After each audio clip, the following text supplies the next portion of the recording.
Hello my friends, welcome to The Big Picture. It's wonderful to have you joining us again at the Living Ministry Media Studios for the final week of our Sabbath School Bible Study Ministry Development Series on the book of Daniel. This week we move right into Daniel chapter 12 and look at the Bible study entitled From Dust to Stars. I'm Pastor Gary, mentor and chaplain to the Living Ministry Media team. It's something that I really enjoy doing. Over my long summer vacations, I enjoy reading books and articles that challenge the thinking. Most significantly, I enjoy reading on world religious trends, particularly as they relate to biblical prophecy. I know, some of my family think I'm a little strange. In reading them, however, I have to admit that I quite regularly jump over the discussion or the argument in order to unpack the conclusion, in order to discover how the author is wanting to challenge the reader. You see, I like to know where the author is going. I can then back up and follow the argument that he or she has developed. In the last chapter of Daniel, the angel makes three explosive statements that I suggest that are almost worth reading before you start reading the book. You see, Daniel's conclusion ties together not just the final vision, but binds together the key elements of the entire book. This final vision really does work its way to a crescendo. Consider how the angel concludes the final portion of the challenging vision.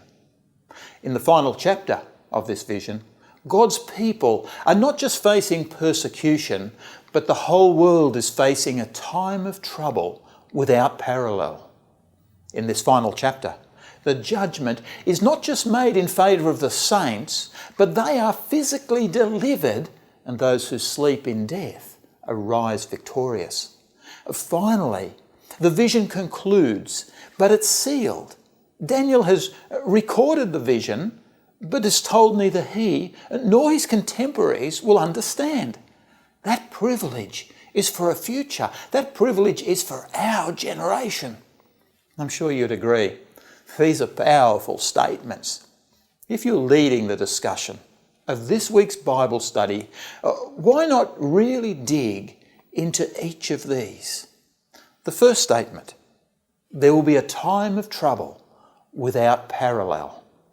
It was my first year in ministry. I was youth pastor at a large developing church. Each Sabbath, almost 200 people would gather to worship. Unfortunately, the midweek prayer meeting limped along with only 4 people attending regularly. I remember speaking to the senior pastor about the matter at our midweek pastors' council. He agreed it was a problem and said with a gleam in his eye that he would fix it. He didn't tell me what he was going to do. The next Sabbath, he was listed to preach. He shared a powerful sermon on end-time events. It had a strong emphasis on Daniel 12:1. You recall the text. It says this, "At that time Michael shall stand up, and the great prince that stands watch over the sons of your people. And there will be a time of trouble such as never was, as since there was a nation, even to that time." The senior minister concluded his sermon by asking a series of provocative questions. He then said, "If you want to join me to study these issues, come to prayer meeting, Wednesday, 7 p.m. On Wednesday night, almost 60 people were present at prayer meeting. Unfortunately, within 2 months, the midweek prayer meeting had returned to a level only slightly better than had previously been the case. In subsequent years, I've enjoyed studying end-time trends. Occasionally, however, I've thought about my mentor's example. It certainly taught me that there's genuine interest in the end times. But it also showed me the danger of using the end times as a form of sensational draw card.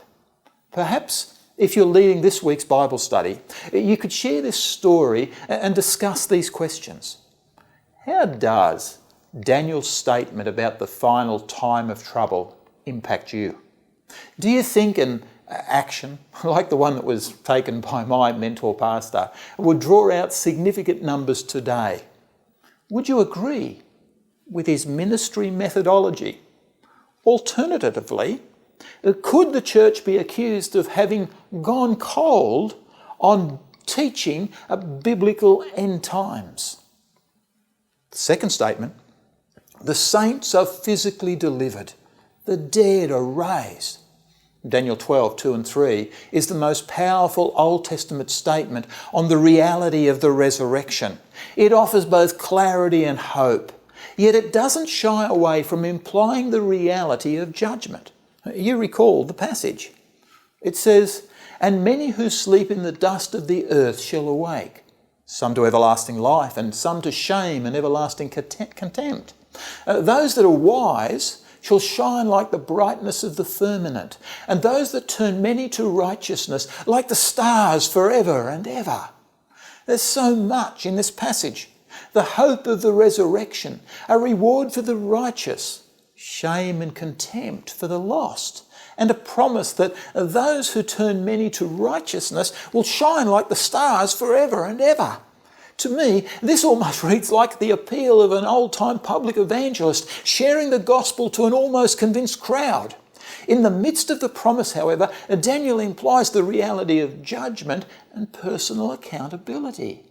There's a division between those that are called from their graves.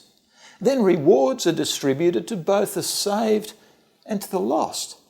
This is a picture of reward and of personal accountability.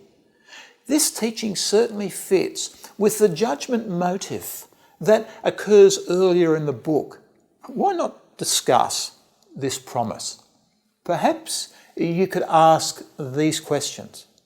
To what extent do you see the judgment motive in this passage? Do you think, as an end-time people, we find it easier to preach hope and resurrection than to declare the fact of coming judgment, where individuals are going to be held accountable? Do you think Adventist theology in recent years has downplayed the reality of judgment? How has this impacted our scriptural understanding of the end times? The third statement, the vision is sealed. The third major feature of this chapter is undoubtedly the sealing of this vision. Daniel acknowledges in Daniel 12:8 that he doesn't understand the vision. It's almost a repeat of his Daniel 8 experience. On this occasion, however, no angel is sent to assist him in his interpretive struggle. Rather, the angel declares, and he said, "Go your way, Daniel, for the words are closed up and sealed till the time of the end. Many shall be purified, made white and refined, but the wicked shall do wickedly. And none of the wicked will understand, but the wise will understand." This is a remarkable declaration. In effect, the angel has said, this vision is not for you, but rather this message is given for the benefit of my friends who will live at the end times. That's you and me. How significant is it that Daniel is told that the wicked will not understand? To put it another way, the target audience for this final vision is not just those who live at the end times, but rather those who heaven declares as wise. How much, we could well ask, who are the wise?